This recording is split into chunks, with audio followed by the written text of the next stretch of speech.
Lila just got. I hope you like part 1 as much as I hope you're going to like part 2, so let's get into it. Maria and I started our day off at the Museum of Pop Culture to see their new exhibition. I've never been here, so I was super excited. I didn't even know about it, but of course Maria has her game on and she did all the research for our plans, and I really am glad that she knew about this. I was excited because we had planned to see the Disney Heroes and Villains Art of Costume exhibition.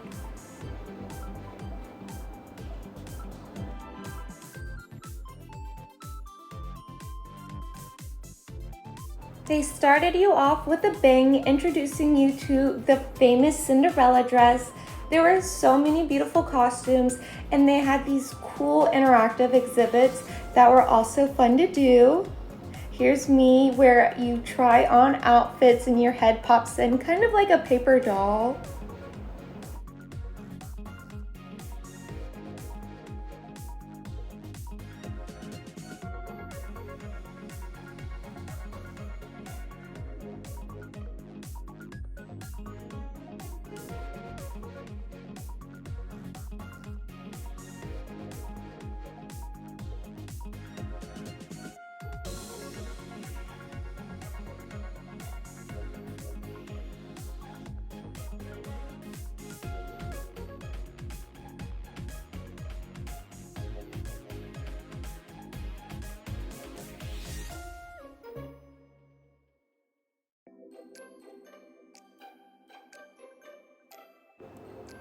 I really love this dress. I think it's from Ella Enchanted, and that would be my dream wedding dress. And of course, Hocus Pocus, it's so iconic. We have Cruella de Vil, but the original live action film. This was so much fun. It decided if you were a hero or a villain and which hero or villain you are most like. Maria got something unique, spaces between. Can you guess who she is?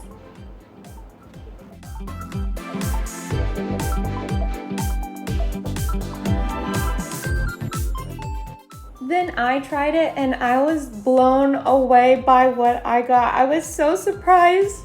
I'm a villain, you guys. I didn't even know.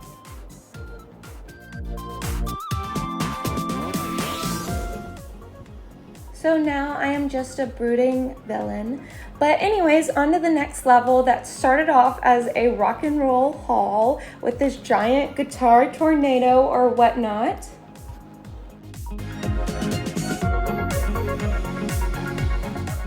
Then on our right side, we saw this room that was a game room with all kinds of different computers that had different kinds of games, ones with controllers or one with mouses that you could do. And we went in and it was really cool. However, I am not much of a gamer just because I am not technologically advanced, and also I am too competitive. So I was like, Maria, you go on. And she did it. She got some points. Kudos to Maria, of course. She is talented at everything. We exited the game room and then went out down the hall and saw this giant sports board and this big, huge open space like a foyer took us to the next spot that we wanted to go to,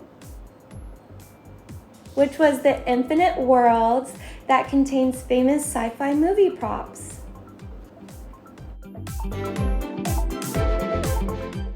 We have the Terminator robot. I don't know what this is from, but I'm assuming it's also the Terminator. And then I think that guy is from Star Wars, and this is from Star Wars. That's like a Jabba, I think, or a Jawa. And then X-Men, of course.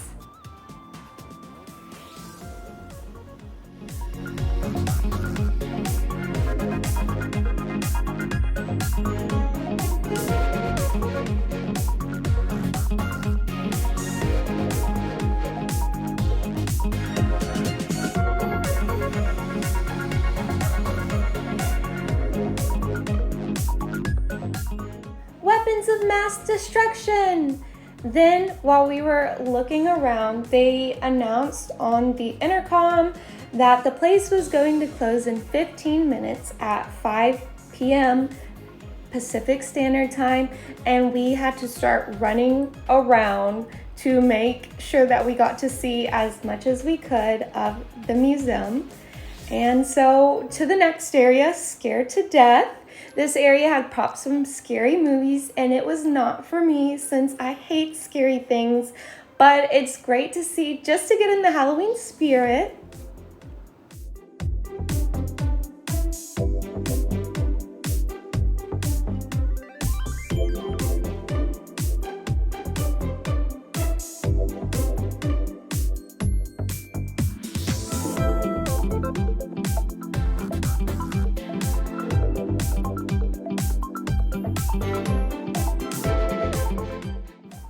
Yeah, this was just not for me, but next to my happy place, fantasy, this door ended up being so much heavier than I thought, so I definitely struggled.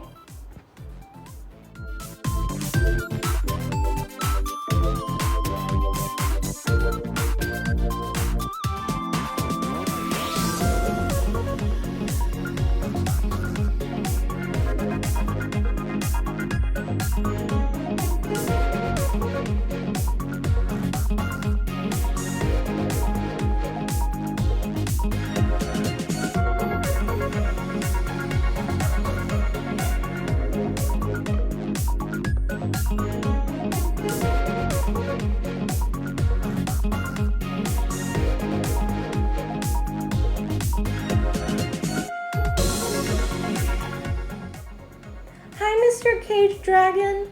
Poor thing. I hate seeing animals caged, but continuing onward at the lights and the pretty shininess.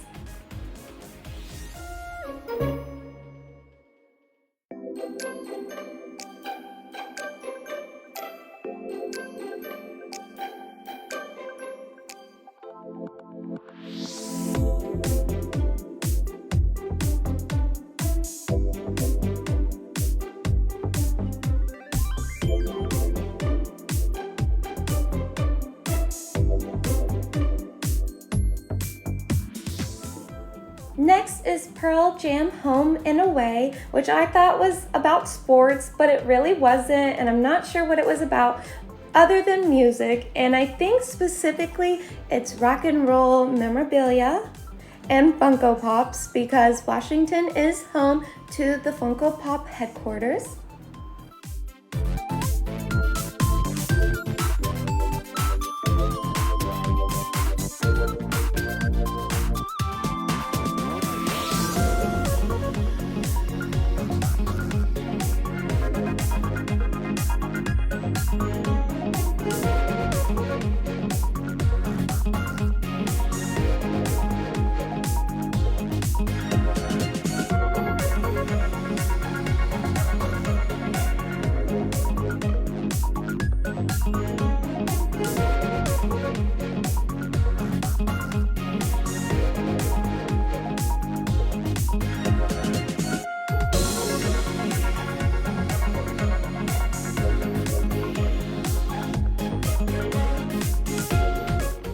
We were really disheartened at the end how we had to rush around, but Maria is always positive and uplifting, so we went on to our next journey, which is the Space Needle. It was a nice pretty walk right from the Mopop Museum. Everything was in walking distance, which is so nice.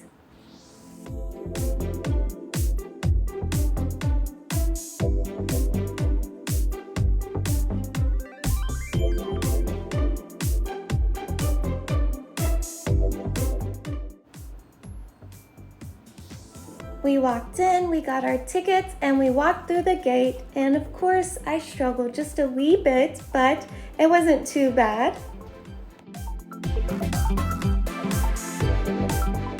The view is so gorgeous. It was my first time going to the Space Needle, and I'm so glad I got to go with my great friend. And we stayed there from sunset until it got dark, which wasn't too long because it gets super dark real fast during the fall and winter time of Seattle. and it was just a nice view, and then we went back down.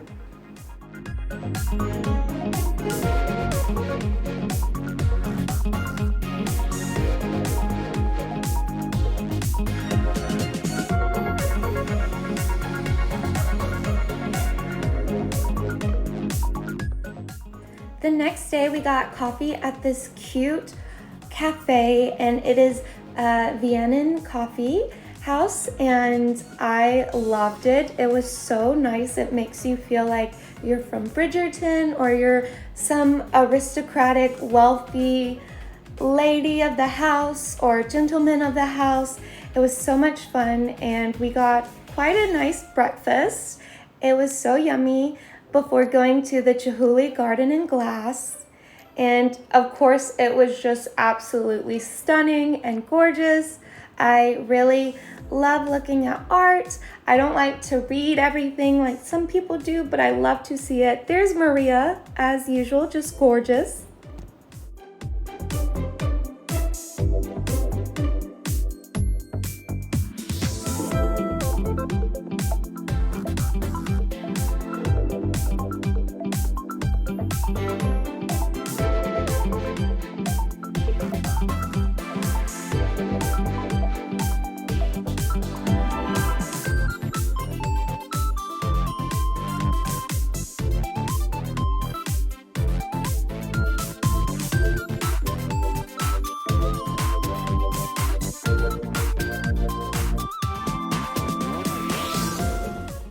I think this piece was my favorite by Chihuly.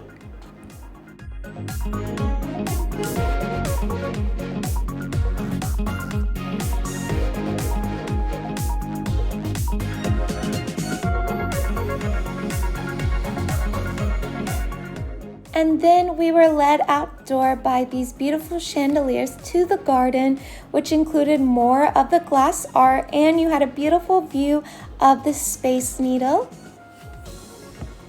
We also enjoyed pizza and then went to Moore's Coffee for a cute ambiance and some nice taro latte. I loved how this whole place looked. It was super girly, and that is exactly what I love to look for in a dessert or coffee house. And then we went to Chungcheon, Seattle for some K-style dogs, and they had BTS designs everywhere, which was super cute. Sadly, there was no seating in the place, but Maria and I crouched outside and enjoyed our K-dogs. It was really great. Maria got the black ink and I got the ramen crusted dog. And they're all beef, just in case you're curious. Next, we went to Uwajimaya in Seattle and got tea at Le Jardin. And it was so cute, so we couldn't resist. And I got the pumpkin spice. And then we had Di Fiora for dinner, which is a cute Thai restaurant covered in flowers. And they're also decorated for the fall season.